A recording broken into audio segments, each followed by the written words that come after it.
They're vegans and they love nature. It's just more of a feminine class. I've never had a druid not be female in my campaigns. Because you're a creep and you're sexist?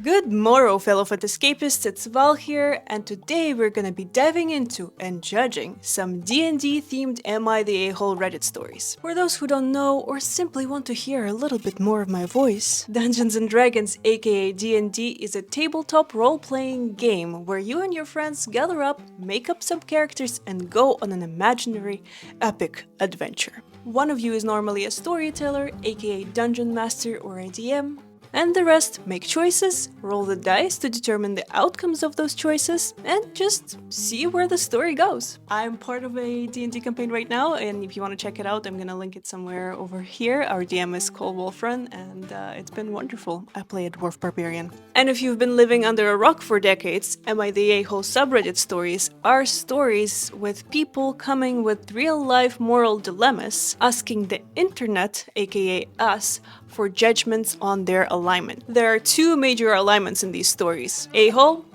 not the a-hole. Let's get into something more on theme. Guess my D&D race and class in the comments.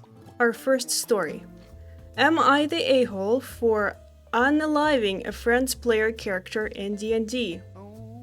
This one is admittedly not the norm for the sub, but I'm feeling a bit guilty about it. A few things before we start. For those that don't know, D&D is a role-playing dice-based game, like a video game if you and your friends create and interact with the world and it's all in your heads. That's also not a bad way to describe the game, I guess. I was playing a paladin, holy warrior, who is gregarious and belligerent, and one of my friends a cleric, healing-based holy warrior, who is sneaky, literally marked as evil. We have had arguments both in and out of character because of different play methods and character choices before. We definitely had problems with each other's characters and each other. For reference, my character was the one to hire out an entire brothel, while hers was the one that shanked. I think I know what that means, but I think I can guess. That shanked a madam after failing to intimidate her. We also have 3 other players who don't matter in this story. I feel like regardless of the story, the other players do matter in the story because they would also have some kind of point of view on both you as a player and a character and your friends as a player and a character. That's already a red flag for me. We were facing a mind flayer, a mind-controlling enemy with the rest of our party. And it targets me because my character is big, dumb, and in the front. It controls me and I fail the save, so I pretty much have to do what it says now. Most dungeon masters would take the character and use it until control ends, but mine gives us more leeway and trusts us to play it right. I don't like where this is going. Here's the part where I may be the asshole. I did not like my friend's character, so when the monster orders me to kill my teammates, I go for the closest one. Her. I roll high and use my highest spell slots and end up killing her character outright. I did not like the character and figured this was as good a chance as any to get rid of it because that's what I was ordered to do. And what may put me as even more of an a-hole, the spell I used to kill her was my last spell of that kind. I used my last spell that could have revived her to kill her instead, mainly so she would stay dead. The DM definitely thought it was overkill, and she was a bit pissed as well. My defense is that my character was mind-controlled and ordered to do it, and she was the closest enemy to me, so I did my best to fulfill the Mind Flayer's orders, but I definitely went harder than I could have. That's the end of the story. I feel like there isn't as much context here as I would like. There are some edits that I'm gonna read in a second, but I feel like I would have wanted to know like how the other party members feel about this evil character, and would they have felt that it would be a good idea for that character to basically be unalived. When a character is being mind controlled, I feel like the best decision in that would have been for the DM to control the character's actions. Then there are no fights like this and moral dilemmas. I don't like what happened here because what I would have done at least is I would have spoken to the party as I was making that decision, and I would have asked them what do they think would be right. But then again, this is a role-playing game, it's choice-based and you're allowed to make your choices, but at the same time you cannot be an a-hole about it. Let's see what people are saying. You are the a-hole. This is why the DM should have taken over, exactly what I was saying. Even though you were mind controlled, you did what your character would have wanted anyways, which happens to fit within the mind flayer's direct orders without conflict. Their mind control is not perfect, but yeah, DM still should have usually take control of characters when it happens to be mind flayers. Yeah, that's like, I agree on that. Another comment here. You are the a-hole. You went for an irreversible unalive against another player. That's a pretty low blow. Attacking her character was a reasonable move, but going for your biggest attack and annihilating her was too far. Plus, you know it was a personal thing. Other people will pick up on that too. That brings player drama into the game. The other players don't deserve that. I actually agree with this one so hard because honestly, yes, you had no choice. Even if you are in control of your character, but the character is mind controlled, you were being told to attack the closest player, whatever. You could have used a cantrip, you could have used a smaller spell slot, but you went for the most intense spell you could have used to unalive the character. That was personal, in my opinion. Let's do one last comment here. You are the a-hole. I mean, sounds a bit like you were using the mind control to metagame a little without genuine consequences for it, and didn't have any real forethought to it. It sounds like your DM also thought you played it wrong too, so it's possible that because of your actions, at the very least you personally have lost some of the trust that your DM has awarded you in the past and could have easily caused that attitude for the entire party as well. Wow, that person's well spoken. Assuming this other player feels okay going back to a group where someone used the game to muscle them out of playing, which plenty of people would have viable issues with, who is to say that this player won't make a new character who is just as or even more evil? I'm just saying there are some players who would be very cheeky about this and would make their second character just as bad, if not worse, in direct response to this. Maybe that's not great response to what you did, but the fact that the idea hasn't even crossed your mind yet, it's pretty telling. And the OP actually responds to this and says, they did actually make another evil character, one specifically designed to unalive mine. We never ended up in another area where player versus player was acceptable, so she never got to use it. We did make up a bit as I had to fill in the role of a healer since I did the unalive the other healer. We all made up a few sessions later. And on the DM point, he stayed fairly neutral because it was an order he gave, he just didn't like that I took it so literally. This isn't info useful for the post or anything, just additional info because you were doing a decent job of reading between the lines. You're probably right, I'm the a-hole. I think in this specific situation that the OP is describing, they are definitely the a-hole. However, sometimes there are those players who will create an evil aligned character and then they will completely destroy everyone's gameplay just because that's what their character would do. We don't have enough information on that, so it's hard to say. In this specific situation, I would give the a-hole badge to this person. 3 edits here. Her character was the only one my character could reach easily. We were melee characters and the other 3 were ranged. I would have had to deliberately go around her character in order to hit the others. It doesn't matter, it's more about what action you use and what spell slot you used. Edit number 2. DM was not pissed, just uncomfortable. Other 3 players could not care less. They saw it as a unaliver hobo versus bar brawling bank robber. Edit number 3. If it matters, her character was the only unaliver hobo serial unaliver of our group. The methods we disagreed upon were primarily whether we should be bombing the town and unaliving people, her method, or just smooshing ladies and scamming generals, my views. I don't know what this edit number 3 is, but it's actually even crazier than the whole story. What are we talking about? Why is this even? Both are the a-holes in my opinion. I have to tell you this. I know this is a long first story, but when I was playing Baldur's Gate 3, and I make a Dark Urge playthrough. For those who don't know, Dark Urge is basically you have this evil entity inside you that's making you want to do these evil, murderous things. Even when I was playing the Dark Urge, I just could not simply fathom making certain decisions that are so evil, like unaliving a whole village of tieflings that you just got to know. I want to do an evil playthrough, but I just morally, my mind cannot let me do it, maybe because of my neurodivergency and like it feels real to me. And don't even get me started on the scroll scene. So I feel like whatever you guys are arguing upon, unaliving people or smooshing people and doing scams, it's interesting that these are the things that you guys are arguing about. Let me know what you think. Next story. Am I the a-hole for being upset my D&D character almost got unalived? A lot of stories about unaliving, but I guess it's D&D. What can we expect? Recently, I, 27 non-binary, started playing D&D for the first time ever. While I've never played, I've watched shows and listened to hours of podcasts, so I might not understand it completely, but I get the gist of it. A newbie playing Dungeons and Dragons. We had our second session this weekend and are playing Curse of Strahd. Our very first combat session started and I was excited to see what we could do. To my surprise, my level 1 paladin was immediately hit with 3 necrotic attacks that knocked me down.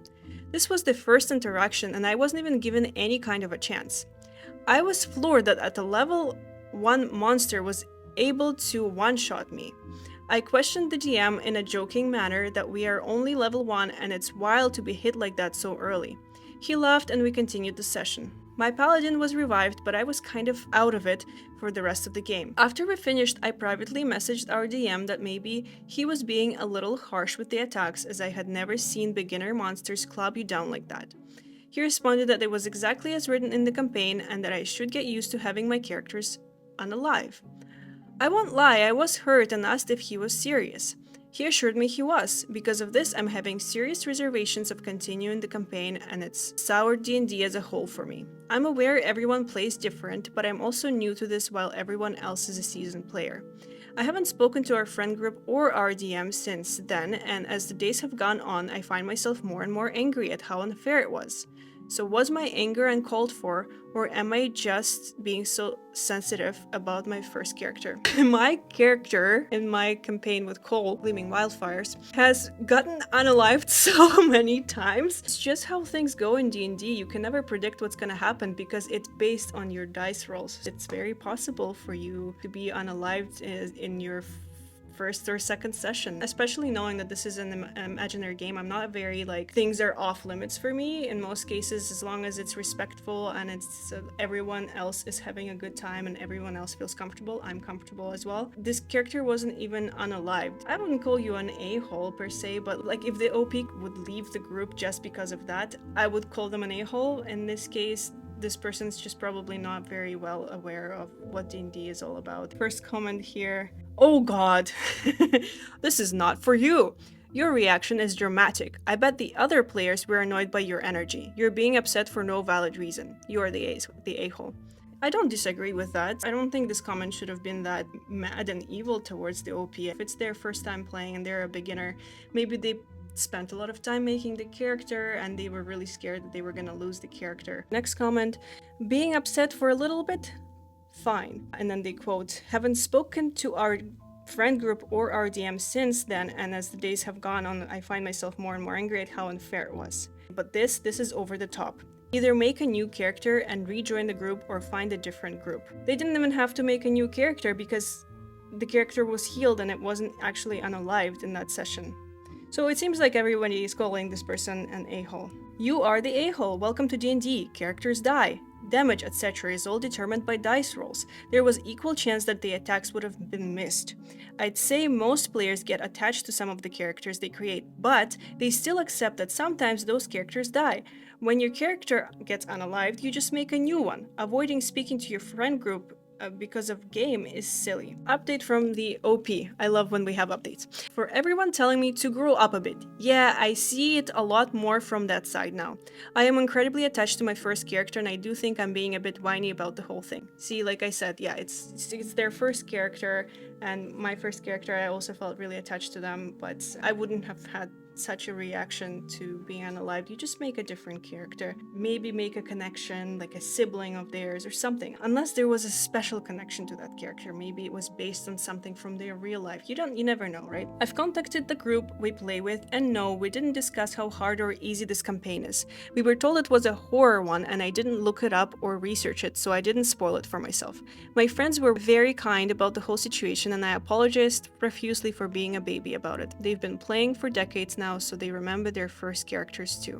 Nobody was upset with my reaction, but they did agree I was a bit much. So our DM gave me some more insight on my expectations, and he even helped me set up some backup characters in case I do end up getting unalived. Overall, I really want to thank everyone for giving me the harsh reality that I was being a dramatic little kid about it, and you all gave me the kick in the butt to grow up and talk to everyone about it.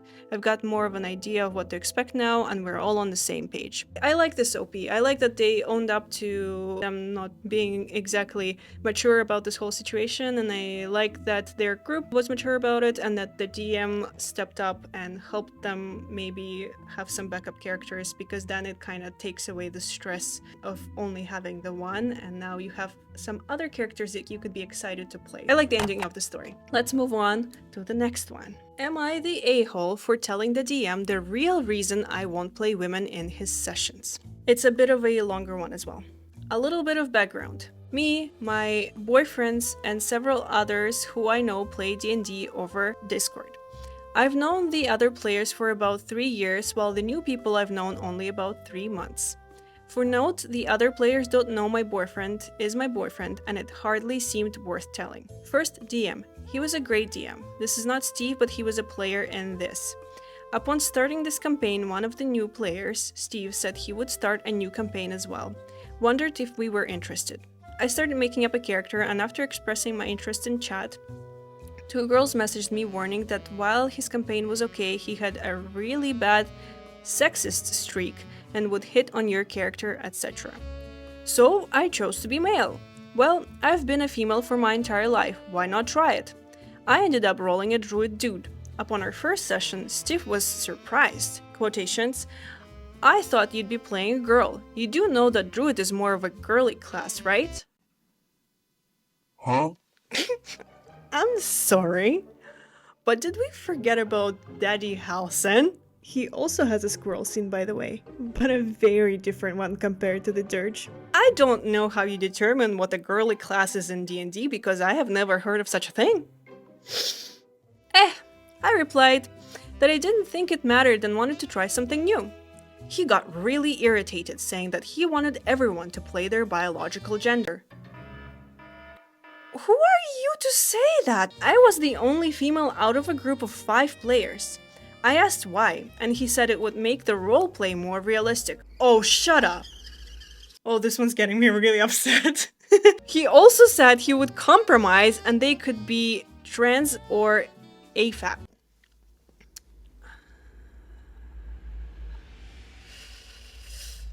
I got frustrated and told him that I didn't want a reason to get hit on constantly in gameplay, so I wanted to play male. He got super mad. Okay, I hate this guy already. Oh, I hate this person. My boyfriend piped up, said that that was a weird rule, and made a joke that I don't know. I think she'd make a great vegan dude. She's more of the dude in our relationship, LMFAO. Steve freaked the f out, saying that we had been lying to the group, that it wasn't fair that me and my boyfriend knew each other in real life and it should have been announced. Oh, this guy is toxic. This guy is a predator. What the hell? This guy shouldn't be allowed to run these games. Our group is split. Some say that I should have just switched genders or play another gender like the ones he suggested. The other DM basically told him to blip off, along with another player who supported him. Honestly, I would have just left the campaign. Am I the a-hole? Definitely the a-hole. I'm just kidding. What on earth? I just cannot believe that people like that actually exist in real life and actually say these things out loud. And there was a person who suggested that they should just go with it. Gender is such a sensitive subject nowadays as it is, and now you're forcing this person a game that's supposed to immerse you in fantasy escapism, immerse you into whoever you want to be. If she wants to play a male druid, let her play a male druid. This is not for you to decide. This is her character. What in the world? Let's see some comments. Not the a-hole. First of all, it's a fantasy role-playing game, so why do you have to be the sex you are in real life other than for him to be a creep? Yes! Creep! If the DM thinks playing as a gender you are not is bad, just wait until he finds out OP isn't actually a druid. Another commenter here, not the a-hole. Why should you be forced to stick to your own gender in D&D or any other TTRPG? I can't see one single reason for that unless you're being disrespectful. Of course, this guy is a creep, so he wants you to play as a girl, so all the more reason to not listen to him. And why are druids girly? I don't see any of the core classes as explicitly gendered. Your DM sucks. OP actually replied to this comment, hold on. I quote, well, they're vegans and they love nature. It's just more of a feminine class. I've never had a druid not be female in my campaigns. Because you're a creep and you're a sexist? Not the a-hole. Basically, he was saying, if you don't play as a woman, I won't have an excuse to harass you. I'd be completely exposed and won't have the chance to say, lighten up, it's just a joke. Not even about you, it's just your fake character. I'm not surprised you had claims to shut up and take it. That's some very realistic right there. I'm glad you also had support. So it sounds like the DM just really wants to flirt with some girls and got mad that he wouldn't be able to do that in this case. And maybe as a crush on OP, and he thought maybe if she played a female character, he could have an excuse to flirt with her in front of her boyfriend. Also, in my experience with my DMs, we've always signed a consent form as to what you're comfortable with. Not everyone's gonna be comfortable with you flirting with their character. I have a huge sneaking suspicion that this DM didn't even make them sign any consents. Next story. Am I the a-hole for yelling at my D&D group over myself being late? Oh. This is from 3 years ago. So I made this D&D group a while back to play with my friends, and it's changed a lot over the past few months. Mainly, I went from DM to player because I just wasn't having fun as a DM. So, enough backstory. On to the situation. I live with my grandma and often help her with her little home improvement projects. This one involved putting up a railing, and I was unaware that it would take as long as it did and was late to D&D. I was also unable to text too much, just little snippets. One of my party mates, I will refer to as Amy, started to spam to me on Discord. I quickly say I'm busy, because that's all I have time to type. So the DM asks, how am I busy, and I don't see the message because I'm holding up the railing and looking at my phone. So Amy starts to spam me again, but I, holding the railing steady with the same leg, I have my phone in the pocket off. So the vibration of my phone causes my leg to twitch and completely unalign the railing. My grandma proceeds to start yelling and getting pissed, which I understand this took forever to get set up, and I quickly text my party to F off, I'm busy. We don't know what their vibe is like in conversation, so maybe this is a normal thing to say. But if it's not, and that's how this person said it, and they're making their D&D group wait, I would be pretty upset as a player and a DM. After I do so, I shut off my phone so it doesn't happen again, and it takes another hour to get everything set up and drill at the screws in place. I turn my phone back on afterwards, and Amy and the DM are pissed at me asking for my apologies for erupting at them.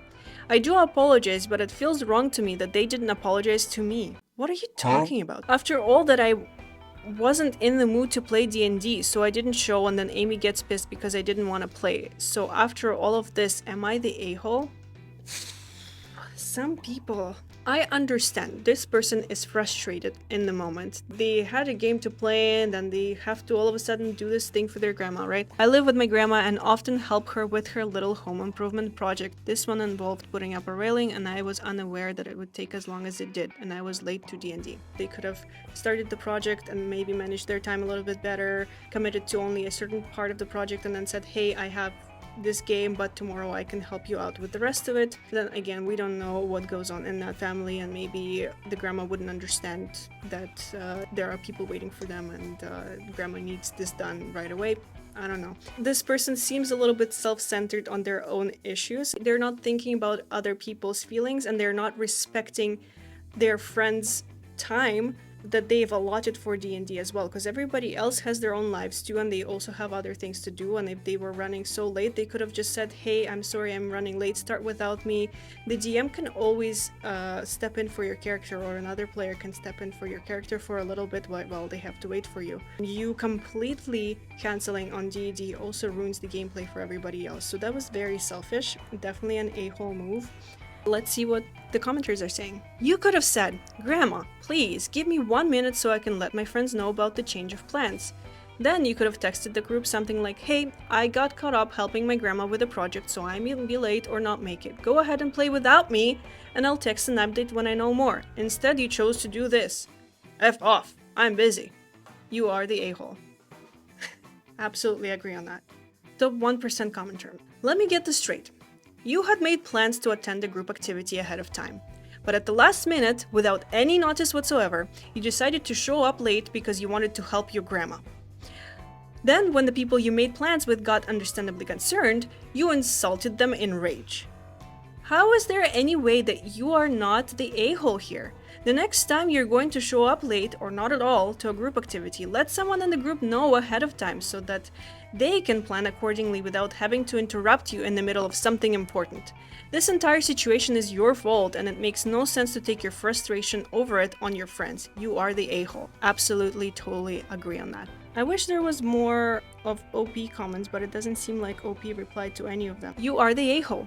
I don't judge you for things taking longer than expected, which is true. If you have timed plans and a project, send a message before the project starts. Hey, gonna try to be on time, but have to fix some railings.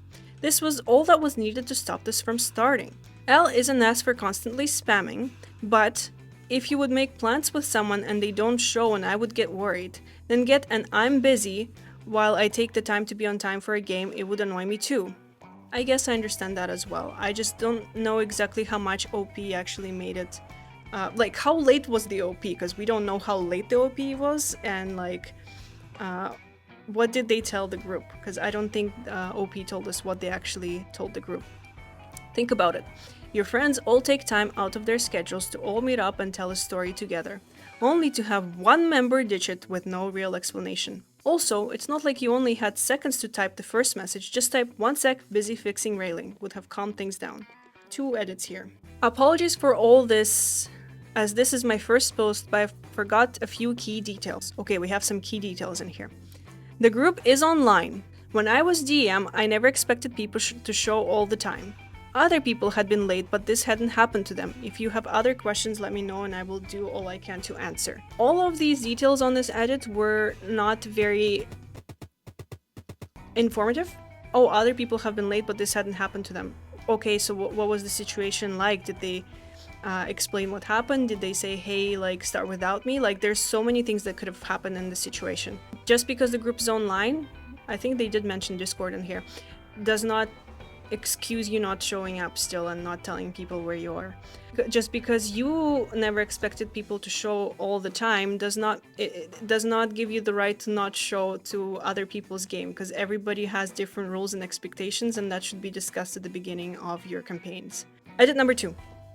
I understand I am the a-hole for swearing at my party. That's not... Okay, this is partly why you're the a-hole, but there's other things in play here. However, a lot of people seem to be ignoring the fact that other members of my party have done the exact same thing and no one but bat an eye. I honestly feel singed out that I have to give an explanation of my personal life when another person says I'm busy. They don't have to say anything. So let me pose the question on top of all you calling me the a-hole. Are they not also a-holes for having double standards and getting mad at me when I follow the norm of the group before I start swearing? Hey, it's Future Val here, and the more I edited this video, the more I realized that this person is most likely a teenager. Not that it makes a difference for the story, I'd still put them into the a-hole category, but I think some of the little nuances here in the story may give them a bit of a leeway into how they acted. I think it's just them not being mature enough to understand how to deal with the situation properly, and I do like that the Reddit community kind of gave them a wake-up call, and maybe in the future they're going to be better. But judging by the last edit, I don't know. It seemed like they were kind of annoyed. We don't know enough details here for us to tell you that they're the a-holes for having double standards, because frankly, there's not enough information you're providing, so a-hole. Next story. Am I the a-hole for playing D&D with a toddler? I, 34-year-old female, love Dungeons & Dragons. Let's go! But I haven't played in 4 years, due to a rough pregnancy then the pandemic. I miss it a lot, and my son recently turned 3, so I talked to my husband about starting playing D&D again. He agreed because he also missed it, and we got a group together to start playing again. I invited my sister 29-year-old female, to join us. Since she loves Stranger Things and was a theater kid, we decided to play on the first Saturday of every month. Our first session was in October, and it went well. I missed playing, it was so much fun. But our session was only 2.5 hours. 2.5 hours is not bad, but I feel like it's not enough to do a full, at least one shot.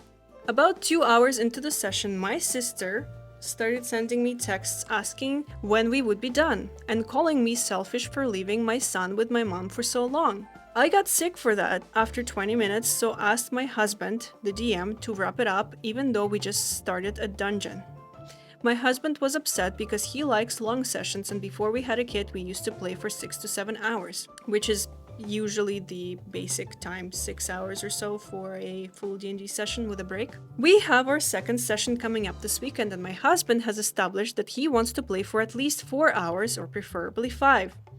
I have made it clear to my sister that the sessions will last a while, and if she doesn't want to dedicate the time, she doesn't have to play. That's fair.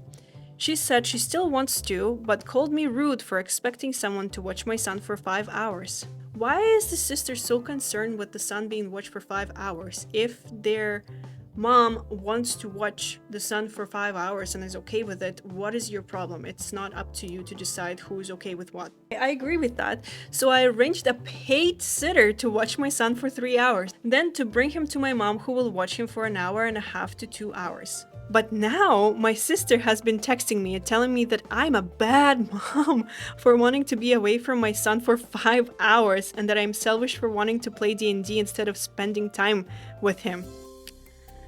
What an interesting sister. I'm a stay-at-home mom. I spend all my time with my son. Does it really make me an a-hole to want 5 hours a month to return to a beloved hobby? No, it doesn't. Oh my goodness. And you know what else? In the future, when your son gets older and can understand D&D, you can have campaigns with your son. Okay, let's see what people are saying. Not the a-hole, boot your sister from the game. She seems more interested in criticizing you than playing. My guess is that she doesn't want to play, but she doesn't want to tell OP she doesn't want to play, so she's hoping to guilt her into canceling. That is my thinking here, because honestly, I don't think having 5 hours a month away from your toddler is going to do any kind of damage to your toddler, and it's actually healthy to have some time away from your children so you can have some adult time and can rekindle your relationship with your friends and your partner as well. The OP replies to this one, yeah, I talked with my sister and it turns out this is pretty much what her deal was. And instead she decided to tell her she's a bad mom. Not the a-hole. Moms need breaks too. I truly loathe this mentality that once we flop out of spawn, we're supposed to forget about anything else in life. We're just supposed to be Mary Poppins of moms 100% of the time. I have to guess sis doesn't have kids. OP replies, she doesn't, she's single. Person's definitely not the a-hole, but we do have an edit here. Let's take a look. First of all, thank you so much for your overwhelming support. It was nice being reassured that it's okay to take 5 hours of being a mom occasionally, and sorry for everyone who thought they were getting a story about a D&D playing baby, but I'm sure he will be playing sooner or later. I'm so excited. I have had a couple people approach me at fairs and balls whenever I'm in character, mainly Tara, and they would tell me how they play with their kids and they use Tara the Tavern Keeper as one of the NPCs, and it just brings me so much joy to know that there are kids who have these parents, having them join these campaigns. And I never really had that as a kid, mainly because we were not really a nerdy family. I only got into it after 2020. Knowing that there are kids who are growing up with that and their imaginations flourishing because their parents are just giving them this opportunity to play together as a family, it's wonderful. I talked with my husband and he said that he will let me work it out with my sister, but if she made another comment at the table, then she was out. I talked with my sister and she revealed that while she had fun, she got bored during combat and really didn't want to spend more than 2 hours at a time playing, so she was hoping to guilt me into taking my husband into playing shorter sessions. She decided ultimately she didn't want to keep playing, and I'm relieved, honestly. What in the world? The sister is toxic. Instead of telling, hey, I like the game, but I can't play more than 2 hours, would it be possible for me to maybe have some sort of arrangement with you guys? They don't have to all sit there. I understand that it would complicate things, but I feel like it's family, and you guys could probably come up with some sort of arrangement where your sister could only play 2 hours. She only had to talk to you instead of manipulating you and telling you you're a bad mom for leaving your kid. And about my mom, she always says she has no problem watching my son, but she's a huge people pleaser, so I always worry about her not being honest with me and accidentally taking advantage of her. Okay, and my sister, not being a mom herself, really is confused about how I am okay with playing D&D for 5 hours because in her words, I thought moms never want to be away from their kids. Well, that's just plainly not true. It's normal for you to want to have time away from your kids. You want to see your friends. You want to have your own hobbies. You are not just a mom. You are still your own person. And it's normal to have wants to be doing something else for a change. It doesn't make you a bad mom for wanting 5 hours to yourself after all. Not the a-hole, obviously. Next story. Am I the a-hole for asking my fiance to not play D&D every weekend? I feel like this one's gonna be a bit of a, Some backstory. I'm 22, my fiance is 20. We have a 2-year-old and a 10-month-old together. I work roughly 55 hours a week. She works part-time and is in school full-time. We're all gone for roughly 12 hours a day during the week, so the only family time we get together is the weekends. She wants to spend half of the day each Saturday playing D&D with her friends while I watch the kids. Am I an a-hole for asking her to find time during the week so I do this? I asked her to find time with her time so she doesn't take time out of our time, and she said I'm toxic. Let me read that sentence again. I asked her to find time with her time so she doesn't take time out of our time, and she said I'm toxic. I support her in every way that I can. I push her to pursue her interests and want her to be happy. I just wish she would show an interest in how I feel and what I need. Thanks in advance, guys. Like I said, I think in this situation, I would want more information, and it doesn't look like there is more information. This person was labeled an a-hole. Who do their children spend time with during the week? Are they with the family or are they in daycare? That's one thing I want to know. If she chose to breastfeed, 10-month-old would have to be with her while she is in school. The OP works throughout the week, and fiance has a part-time job, so she has to go work, and in addition to that she's doing school full-time. School full-time is a whole job by itself. It's a lot with 2 children. I understand her wanting to have time for herself. I also understand OP's perspective because they don't get to spend time together, and I don't think it's just about her not being around with kids. I think what OP is trying to say here is that he feels like he wouldn't be seeing her a lot over the weekend, and that's the only time they have as a family. So I do see where he's coming from, but also where is she going to find the time during the week when she has schoolwork to do and part-time job, unless the part-time work is also on the weekends. So I feel like there's just not enough information. Let's read what people are saying. My first comment here: soft, you are the a-hole, because this is a trap a lot of new parents fall into. If she's working or studying 12 hours a day, how are you imagining she'll be able to play D&D for a full session afterward? What you're asking is for her to commit to your family exclusively because she can't meet your alternative. This robs her of her own identity and individual hobbies and interests at a time when you are both still figuring out what kind of adults you're going to be. She's chosen a time where she gets a morning to herself and then 1.5 uninterrupted days with you. I think this is great for her personal well-being, and really you should be carving out time to regularly do something for yourself too. I'm a parent myself and a much better role model for my child by showing that I am a fully formed person with my own personality and friends and not a full-time servant to their needs. Someone did reply to that. They quoted the commenter and said she's chosen a time where she gets a morning to herself and then 1.5 uninterrupted days with you. And they say this is an overly generous way to look at it. She gets half of each Saturday uninterrupted for a D&D game while OP takes care of the kids. That effectively rules out the Saturday for family events. What if OP wanted the same kind of consideration? He'd grab Sundays for his hobbies, and now there's no time left for the family activities at all. That would be a pretty sad state of affairs for the toddlers. The kind of time off she demands for hobbies is not compatible with being parents of 2 young children.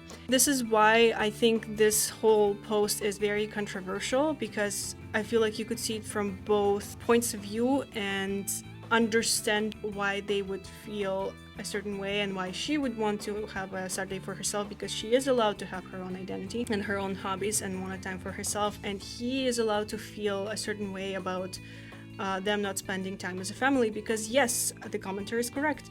If she's spending half a Saturday for herself, then if he wants time for himself, which would be fair as well, it would be another, like either a full Saturday is gone and she comes back and watches the kids on Saturday evening while he goes does his own things, then they only have Sunday, or they only have Saturday, Sunday evenings, which honestly for me, I don't think it would be that big a deal, because even on the weekdays, if their work schedules align where they have evenings to themselves, they could also have evenings for the family. So I really don't think there's enough information, and I want to hear what his fiance has to say about this whole thing, because I feel like then we would have a lot more light to the situation. I don't think her saying that you're toxic is fair, because you wanting to spend time with family is not a toxic thing, but it is also about how you phrase things and how you present your feelings. Info.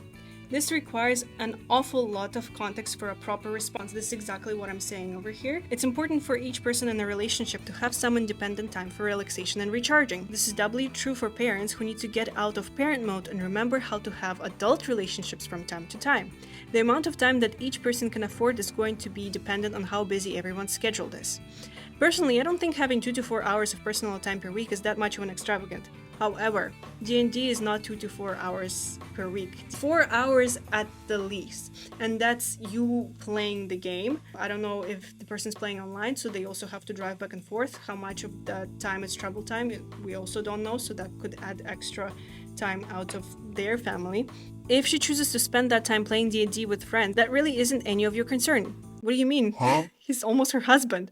If she was spending more time during the week doing personal hobbies, it would be a different story, but that doesn't sound like it's the case. Also note, you should be taking at least a few hours a week yourself to pursue personal hobbies while your wife looks after the kids. That I agree with. And I don't think you appreciate how big of an ask you're making when you say just move it to another day. That is true. Something that you'll appreciate more as you get older is how difficult it can be to have a half dozen people agree to meet at the same time for anything. You asking her to reschedule might mean she is no longer able to play with that group and pursue her hobby, which would be a pretty shitty thing to do. So yes, her priority should be looking after the well-being of her kids, but that doesn't mean she doesn't deserve some private time on occasion, so long as it's not an unreasonable amount of time. I agree with that. I don't think this person should have been particularly named an a-hole. This should have been more of like a give us more information and then we'll make a proper decision on your alignment. Next story. Am I the a-hole for blowing up at my husband because he counted his work on our D&D game as one of his chores? I, 35-year-old female, and my husband, 35-year-old male, have been together for 10 years. Blissfully happy, no notes. Over COVID, we got into Dungeons&Dragons. Slay! We have a weekly game that runs from 3 to 4 hours with 3 other friends. 5 of us have been going on adventures for the past few years, meeting consistently over Zoom. I've been having a great time overall. My husband is the DM, which means he does a lot of work preparing the sessions. This includes coming up with characters we're going to have conversations with, figuring out the battles we're going to fight, and so on. I really appreciate his work. On the other hand, I've been feeling like I'm doing more chores in our partnership. I cook a lot, clean the kitchen, help with the laundry, do most of the driving. We tried splitting chores before. There was a period where he would fold laundry or do cleaning while I cooked, but it didn't last beyond a week or 2. I normally don't particularly mind, but life has been especially shit lately due to health issues in the family, and I think it put extra stress on us. So the other day I cooked dinner. During dinner, he was giving me a sneak peek of the magical items he made for the blacksmith in the new town, and I guess I didn't look as excited, so he asked me why. I said, I'll be excited when you clean up the kitchen after we are done eating. This started a major argument, and we really don't have many of those, so it was a bit intense, about how I don't appreciate his work on this campaign. I countered by saying he's free to work on his hobbies as much as he wants, but it's not the same thing as helping me out with chores. To this he countered that his work on this D&D campaign counts as a chore, just like cooking and cleaning. He said he provides a space for hanging out with our friends every week. In a way, he's organizing and scheduling our social life and that it takes a lot of work. I thought this was an absolutely bonkers perspective. This is where things escalated because I was sort of befuddled. I still am, and he got really hurt. He did say, the fact that you're asking this shows you don't understand how much work I put into this campaign. For the record, I did run a leg of the campaign as the DM for a few weeks and it was a lot of work. But it was a hobby, at least to me. It was a fun thing I elected to do, not something I needed to do, like a chore. He pointed out that I don't need to cook it either. We can afford to eat out every night and hire a cleaning service for sorting out the apartment. He's not wrong, we can afford it, but it still felt weird. I eventually let it go, but I feel like I'm going to need some sort of a resolution to this because I can feel the resentment babbling in my chest. I don't want to win an argument. I'm not looking for vindication, but can someone give me an insight into this conflict? Am I wrong? Am I being the a-hole here? Thank you. Just as a side note, if I had enough money for a cooking and cleaning service, I would definitely take it. But it's because cleaning and cooking for me feels like such an overwhelming task and it takes so much energy out of me that I cannot actually do anything else. Story-wise, OP is definitely, in my opinion, not the a-hole. I think making a D&D story is a hobby, it is not a chore. It is a lot of work. It's a lot of planning, it's a lot of logistics. I understand. However, it is not a chore.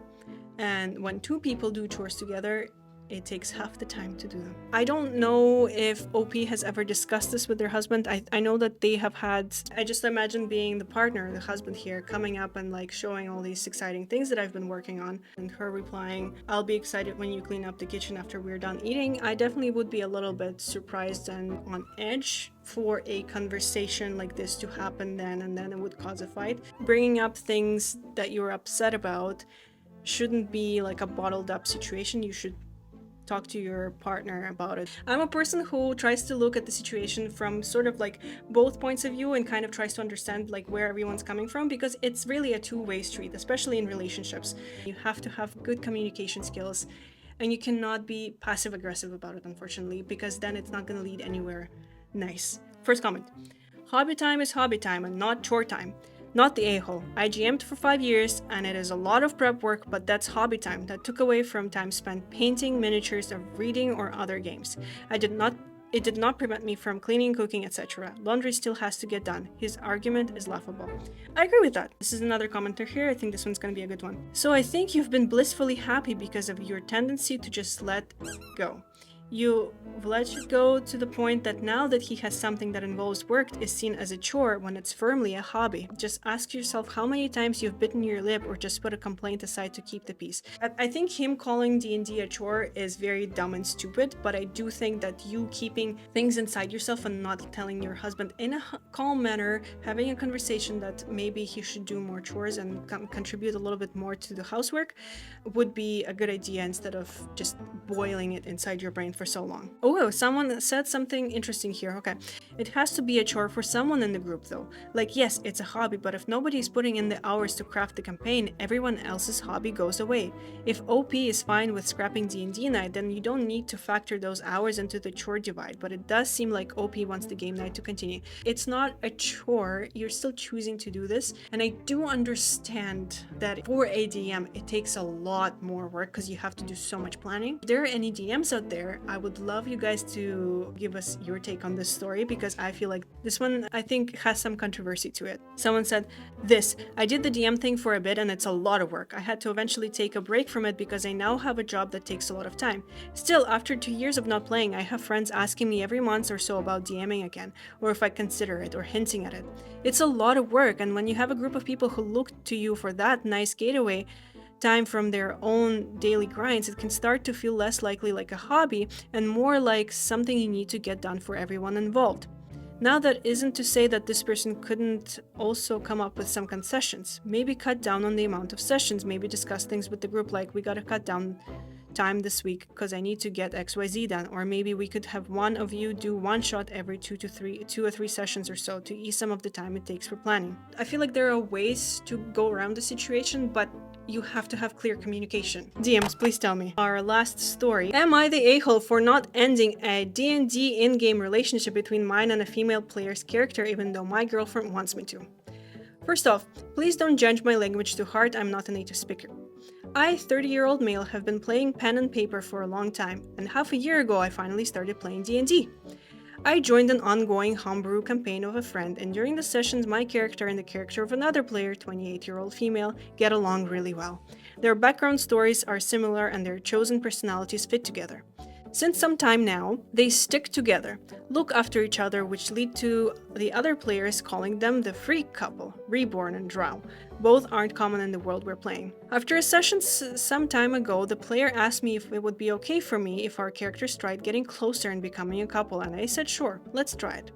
Last session they got together and it worked well so far. Our DM even has plans now and wants to make it a bigger part of the story.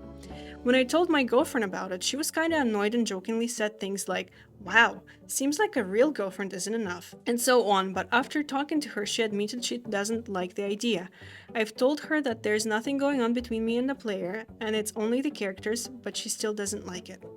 I don't want to end my character's relationship now because it really is a part of the campaign, but I'm wondering if maybe I should just do it for my girlfriend. Let's see what the commenters have to say. I will not pass judgment, for this is way complexer than it may seem. A few years ago, I would have entirely agreed that it's just a thing your character does and what a great story has ever been told that had no love in it. Until I DM'd for a group, and one of the characters tried to romance an NPC. A female character played by a dude romanced a male NPC played by me, the DM, a woman. I thought nothing of it, and it was fun side arc that the Shadowrun popstar now was especially interested in being protected by this specific group of runners while trying to get out of his contracts. The dude, however, took my NPC's reaction to his character's advances and a surefire sign that we're now basically just a gesture away from dating in real life. Long story short, you never know how deep some people take play-acted feelings, and you should handle the situation with more care. Maybe your girlfriend is just a little possessive, maybe she's picking up vibes that go way over your head. We cannot tell this from here, so there is no judgment for me, but the advice to maybe talk with the bystanders, maybe the GM has some input. After all, he observes the interactions every session. OP replies, "Good idea. I talked with them about how they view it, but as far as I've noticed, there is nothing even close to any kind of romantic attraction between her and me." A gentle, you are the a-hole. I feel like you're ignoring your girlfriend's concerns and potentially entering into an avenue for emotional virtual cheating. I guess you need to ask yourself if this virtual girlfriend is worth risking a relationship with your real girlfriend. If it is, maybe you need to reconsider your relationship and your feelings for the female player. OP replies, "I understand that the well-being of any concerns of my girlfriend are more important than a D&D round. I'm absolutely sure about my feelings for the player. There is no romantic or sexual interests." And then we have one comment here, "Not the a-hole for now. From what I can tell, girlfriend is not forcing you to do anything. She just expressed she's not comfortable with it. And of course, if it's just play pretend, you can commit genocide in D&D and it doesn't make you more likely to do so in real life. A D&D relationship does not necessarily mean anything." Your English is fine, by the way. That's cute. We do have a conclusion. I guess the best idea really would be telling the group that my girlfriend isn't comfortable with the idea and that we should cancel if it's kind of annoying that, but I guess it's better this way. I am married now. I have had romances in 2 D&D campaigns. One was with the player and the other one was with the NPC. None of them ever went further than just the characters playing the romance. I wouldn't see a problem with it if my partner was doing that, but once again, this is about your relationship with your girlfriend, and if your girlfriend is feeling uncomfortable about it, maybe the OP needs to talk to their girlfriend and understand why exactly it makes her uncomfortable.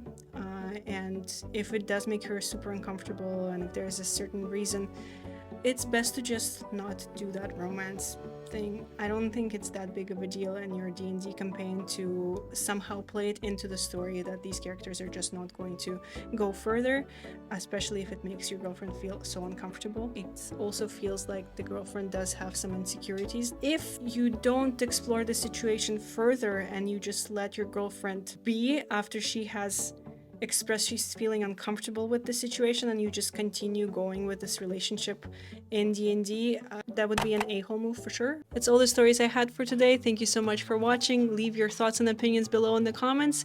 And if you would like to see more of these and have some suggestions on stories I should read for you, please submit them in the email below. And as always, a special thank you to my patrons for supporting me, who get extended behind the scenes exclusive content and a bunch more perks. Bye bye!